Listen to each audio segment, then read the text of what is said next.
Hello मेरे प्यारे दोस्तों, कैसे हैं आप सभी। मैं आप सभी का स्वागत करता हूं आपके गुरुजी चैनल एसपी जहाँ पे। और मैं आज आप लोग को एक्सरसाइज 3.2 के क्वेश्चन नंबर 1 से करवाऊंगा और बहुत ही अच्छे तरीके से समझाने का प्रयास करूंगा। और ये मेरा पार्ट 1 होगा। तो अगर आप लोगों ने 3.1 नहीं देखा है तो आप लोग जाके देख लीजिए। आपको बहुत ही अच्छे तरीके से मैंने बताया है और जिसमें कि कंसेप्ट के सारे भरपूर कंसेप्ट दिए भी हैं आप लोगों को, तो वो सारे सीखिए। तो चलिए आज हम लोग सबसे पहले जानेंगे आज इसमें जो शेषफल प्रमेय क्या होता है और गुणनखंड प्रमेय क्या होता है। तो शेषफल अगर प्रमेय का हम बात करें, शेषफल प्रमेय का बात करें तो शेषफल प्रमेय क्या होता है। सबसे पहले देखिए शेषफल क्या, अगर कोई मान लीजिए हम बीजीय व्यंजक ले लेते हैं, बहुपद ले लेते हैं, जैसे कि x² + 5x + 6, ये px बराबर हम ले लिए, ठीक है। ये हम कोई बहुपद ले लिए और qx यानी कि इससे अगर इसे हम भाग देंगे, यानी कि ये मान लीजिए अगर हम qx ले लेते हैं, यानी कि मान लेते हैं हम x+2 ही ले लेते हैं। ये क्या हो गया, qx कितना ले लिए, x+2 ले लिए। अच्छे से समझना है आप लोगों को, ठीक है। अगर कोई व्यंजक इस प्रकार से हो और कोई हमें x बोला जाए, यदि x² + 5 px बराबर x² + 5 + 6 में x+2 से भाग दिया जाए तो शेषफल क्या होगा, इस प्रकार से हमें प्रश्न पूछा जाता है। तो हम शेषफल निकालने के लिए अगर मान ले हमें 5 में बोला जाए, जो 5 में 2 से भाग देंगे तो क्या शेषफल होगा। तो 5 में हम 2 से डायरेक्टली भाग करके देख सकते हैं, जैसे 2 दूना 4 और 1 शेष, मेरा शेष कितना निकल के आ जाएगा, 1 निकल के आ जाएगा। ऐसे हम डायरेक्टली भाग देकर भी जांच सकते हैं ना।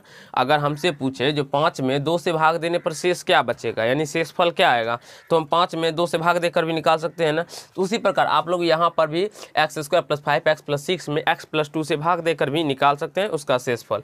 लेकिन अब देखिए, आप लोग बड़े क्लास में गए हैं, क्लास 9th में, तो क्लास 9th में है तो इसके लिए कुछ दूसरा मेथड हम प्रयोग करेंगे। आप उस पर भी बनाइएगा। आप देखिए इसमें इससे भाग दे दीजिएगा तो भी निकलेगा, लेकिन वो गलत नहीं होगा। लेकिन अगर आप लोग हम अभी जो बताएंगे ना दूसरा मेथड, उस मेथड से बनाइएगा तो मतलब बहुत अच्छा रहता है। वही मेथड से आपके जब बुक में भी बनाया गया है तो आप लोग उसी मेथड से बनाइएगा, ठीक है। अगर आपको शेषफल निकालने के लिए पूछा जाए तो आपको क्या करना है, देखिए आप लोग एक सूत्र पढ़े होंगे, भाज्य बराबर, एक सूत्र होता है भाज्य बराबर, क्या होता है, भाजक गुना भागफल जोड़ शेष, भाजक गुना भागफल जोड़ शेष। अगर आपसे शेषफल निकालने के लिए बोला जाए तो शेषफल कैसे निकालिएगा, तो ये मेरा क्या हो गया, तो भाज्य हो गया, और ये क्या हो गया, तो भाजक हो गया। तो इस भाजक के बराबर में आप लोग को 0 करना होगा। अगर आपको शेषफल निकालने के लिए कहा जाए तो आपको क्या कर देना है, भाजक के बराबर में 0 कर देना है। जैसे qx = 0, qx बराबर क्या कर देना है आपको, 0, क्योंकि हमें क्या निकालना है, शेषफल।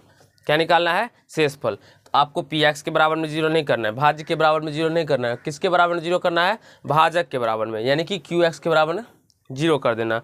अब यहाँ से हम देखते हैं तो qx बराबर कितना है, x+2, तो x+2 बराबर क्या हो जाएगा, 0। अब यहाँ से x बराबर क्या निकल के आ जाएगा, इस +2 को इस साइड लेके आएंगे तो -2, x+2 बराबर 0 है तो x बराबर क्या निकल के आ जाएगा, -2 निकल के आ जाएगा।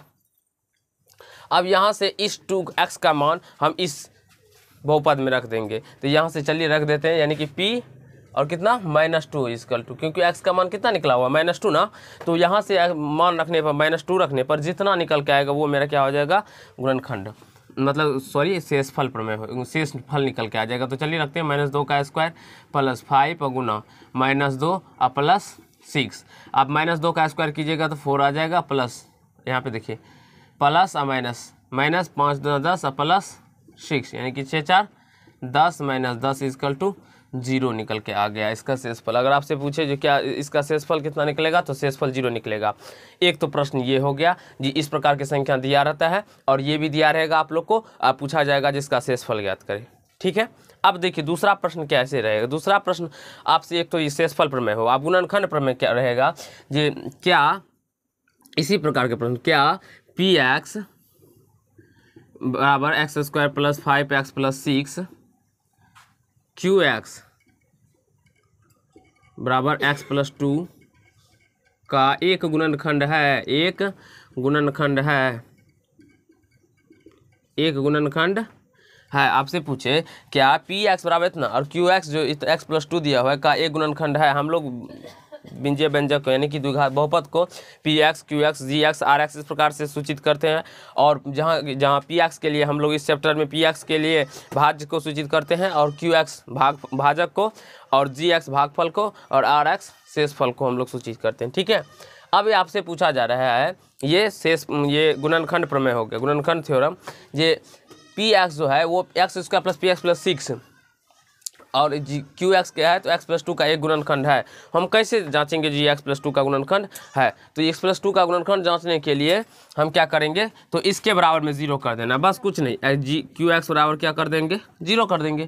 क्यू एक्स बराबर क्या करेंगे, 0 करेंगे दोनों टर्म में। तो यहाँ से एक्स प्लस 2 बराबर क्या हो जाएगा, 0। तो एक्स बराबर क्या हो जाएगा, -2 निकल के आ जाएगा। अब यहाँ से इस पी एक्स में इसका मान रखेंगे, तो पी एक्स में पी यानी कि पी एक्स बराबर पी, हम एक्स का मान कितना है -2, तो p -2 बराबर, इसको जब हम हल किए यहीं पे आप समझ लीजिए यही। अब क्योंकि हल करेंगे तो इतना ही आएगा, क्योंकि सेम सवाल है, मैंने सेम दिया है, आप लोग देख सकते हैं x square plus 5x plus 6। अब हल करेंगे इसका मान कितना आएगा, 0 आएगा ना। अगर 0 आ जाता है, अगर मान लीजिए 0 आ गया, तब तो ये इसका एक गुणनखंड है, तब क्या है, गुणनखंड है। लेकिन अगर 0 नहीं आएगा तो गुणनखंड नहीं है। तो चलिए आज हम आप लोगों ने समझ लिया होगा जो गुणनखंड प्रमेय और शेषफल प्रमेय क्या होता है और कैसे इसको सॉल्व करते हैं। अब हम प्रश्न के माध्यम से आप लोगों को सिखाएंगे, समझाएंगे, और प्रश्न के माध्यम से ही आप लोग सीख जाइएगा अच्छे तरीके से। मैं इतना अच्छे तरीके से आप लोग को बताऊंगा जिससे कि आपका कंसेप्ट भी क्लियर हो जाएगा और कहीं से कोई झोल भी नहीं रहेगा। ठीक है, तो चलिए हम प्रश्न के माध्यम से समझते हैं। अब देखिए एक्सरसाइज 3.2 में एक्सरसाइज आप देख सकते हैं, यहाँ पे चैप्टर लिखा हुआ है, यानी कि 1 में बोला है रिक्त स्थानों को भरो। 1 नंबर में क्या बोला है, रिक्त स्थानों को भरो। ठीक है, अब हमारा 1 नंबर प्रश्न दिया हुआ है, जो आप इसको भाग देकर भी निकाल सकते हैं। x² + 2x - 3, इसको पी एक्स बराबर मान लेते हैं, माना कि पी एक्स बराबर इतना है। ठीक है, और भागफल क्यू एक्स बराबर कितना दिया हुआ है, x - 1 इतना दिया हुआ है। आप पूछ रहा है इसका शेषफल कितना होगा, भाग देने पर शेषफल क्या होगा। आप लोग को वैसे मैं आप लोग बुक में प्रश्न देख ही लिए होंगे, इस प्रकार से दिया हुआ है, मतलब पूछ रहा है जी इसमें जब हम x - 1 से भाग देंगे तो मेरा शेषफल जो है वो कितना निकल के आएगा। तो मैंने अभी बताया जो शेषफल निकालने के लिए क्या करना है, हमें क्यू एक्स बराबर 0 कर देना। क्यू एक्स बराबर क्या कर रहे हैं, 0 करना है। तो चलिए हम 0 कर देते हैं। देखिए यहाँ पे क्यू एक्स बराबर 0, तो क्यू एक्स का मान कितना है, x - 1 बराबर 0, तो x बराबर कितना निकल के आ जाएगा, 1 निकल के आ जाएगा। अब यहाँ से हम P1 का वैल्यू निकालेंगे, तो P1 ऊपर में मेरा समीकरण दिया हुआ है, तो P1 यानी कि इसमें Q1, तो Q1 का मान इसमें रखेंगे। ठीक है, लेकिन P1 है तो P1 इसमें रखेंगे, तो P और x का मान 1, तो 1 रखते हैं। यहाँ पे x² है तो x की जगह पे 1 रखेंगे, तो 1 का स्क्वायर प्लस 2 गुना 1 - 3, तो 1 का स्क्वायर 1 प्लस 2 का गुना 1 2 और -3, यहाँ से 2 1 3 या -3 कितना जाएगा, 0 हो जाएगा। यहाँ से इसका शेषफल कितना निकल के आ गया, 0 निकल के आ गया। और इसका आंसर भी आप लोगों को इतना ही देखने को मिलेगा। तो यहाँ से आपको लिखना होगा। ठीक है, अतः शेषफल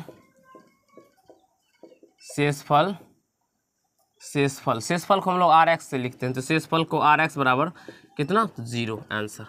शेषफल को हमने शेषफल मांगा गया है, तो शेषफल को हम लोग RX से सूचित करते हैं, तो RX बराबर क्या हो जाएगा, 0, जितना निकल के आया। अब चलिए हम दूसरे नंबर प्रश्न को समझते हैं। दूसरे नंबर में सेम प्रोसेस का प्रश्न है। देखिए बोला यदि बहुपद Px का एक गुणनखंड x - 2 है, Px का एक गुणनखंड दिया हुआ है x - 2। ठीक है, तो P2 का मान ज्ञात करने के लिए बोल रहा है। हमें क्या किया है, तो Px का एक गुणनखंड क्या दिया हुआ है, x - 2। Px का एक गुणनखंड x - 2 है, तो P2 बराबर क्या होगा, यहाँ से देखिए ये क्या हो जाएगा, तो QX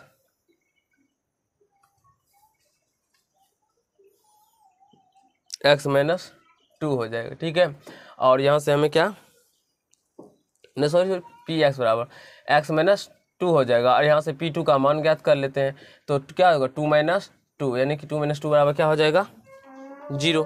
P2 का मान ज्ञात करना है, तो x की जगह पे 2 रख दिए, तो 2 - 2 बराबर क्या हो जाएगा, 0 हो जाएगा। 2 - 2 बराबर 0 हो जाएगा। तो यहाँ से पूछ रहा है P2 बराबर क्या होगा, तो P2 बराबर कितना निकल के आ जाएगा मेरा, 0 निकल के आ जाएगा। और इसी प्रकार से आप लोग को भी बनाना है।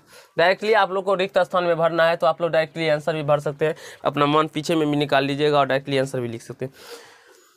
अब दूसरे नंबर प्रश्न पर हम चलते हैं। दूसरा नंबर प्रश्न है जो y पे power 4 - 3y² plus 2y plus 1 ये पी वाई बराबर, अगर चर y हो तो पी वाई लेना है, x हो तो x लेना है, ठीक है। को y - 1 से भाग देने पर शेषफल क्या होगा। आप देखिए यहाँ से qx और qy कितना दे दिया, y - 1। अब हमें पूछा जा रहा है कि अगर हम इसमें भाग देंगे तो शेषफल कितना होगा। एक तो मेथड है, आप क्या कीजिए, इसमें इससे भाग दीजिए, तो भाग विधि से भी निकाल सकते हैं, तो वो बहुत लंबा प्रोसेस हो जाता है, तो उस प्रोसेस पे हम लोग नहीं चलेंगे। हम डायरेक्टली क्या करेंगे, अभी हमें मतलब हमें क्या निकालना है, शेषफल निकालना है ना। तो हम क्या बोले अभी, क्यू वाई इसके बराबर में क्या कर देंगे, 0 कर देंगे। इसके बराबर में क्या करेंगे, 0 लिखेंगे, चूँकि Q Y equal to 0, Q Y का मान कितना है, y - 1 बराबर 0। जब इसके बराबर में 0 है तो यानी कि y - 1 बराबर 0 हो जाएगा। अब यहाँ से y बराबर कितना निकल के आ जाएगा, 1। तो यहाँ से p और y का मान 1 निकला, तो यहाँ पे रख दीजिए, तो p y के जगह पर 1 रखेंगे, तो 1 पे पावर 4 - 3 गुना 1² प्लस 2 गुना 1 प्लस 1। 1 पे पावर 4 - 3 का 1 प्लस 2 प्लस 1, क्योंकि 1 से गुना करेंगे स्क्वायर, 1 पे पावर 200 भी हो तो 1 ही होगा, ऐसे कोई फर्क नहीं पड़ता। किसी भी संख्या में 1 से गुना करेंगे तो वो संख्या का मान में परिवर्तित नहीं आएगा, वो अपरिवर्तित रहेगा। तो इसीलिए यहाँ से देखें 2 1 3 1 4 - 3, 4 में से 3 जाएगा तो कितना आएगा, 1 आ जाएगा। तो हमें क्या पूछ रहा है, शेषफल।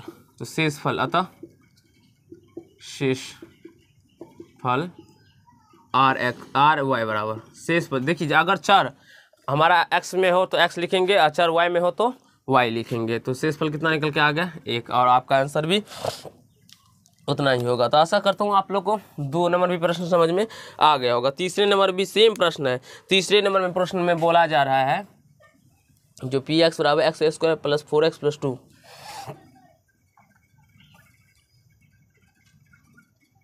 ये प्रश्न दिया हुआ है। px बराबर x² प्लस 4x प्लस 2 और x प्लस 2 से भाग देने पर अब qx बराबर कितना है, x प्लस 2 ये px और qx अपने मन से लेते हैं। ये बहुपद हो तो मतलब बड़ा बहुपद है, तो इसको हम px मान लिए, और ये क्या है इसका मतलब ये भाज्य है, और ये क्या है तो भाजक है। इससे भाग देंगे ना, अरे इससे भाग देंगे तो ये क्या हो जाएगा, भाजक। तो भाजक को हम लोग qx से सूचित करते हैं, इसीलिए इसके qx मान लेते हैं, ठीक है।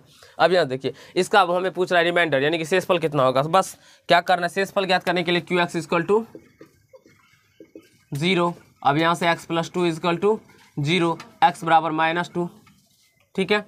अब यहाँ से x बराबर -2 हो जाएगा, तो p -2 का मान निकाल लेंगे, यहाँ पे x का मान रखेंगे -2 बराबर, तो -2 का स्क्वायर प्लस 4 इंटू -2 और प्लस 2, -2 का स्क्वायर करेंगे तो 4, क्योंकि माइनस पे पावर अगर सम हो तो वो धनात्मक मान देता है, प्लस माइनस 4 4 दूना 8 -2 प्लस 2, तो 4 2 6 -8 कितना आएगा, -2। अतः शेषफल, और ये बहुत ही अच्छा प्रश्न है और आप लोगों से भी बन जाएगा। बस आप लोग भी एक से दो बार बना लीजिएगा तो आपको भी हलवा की तरह लगेगा, और आप जैसे मैं बना लेता हूँ आसान से आप लोग भी बना लीजिएगा।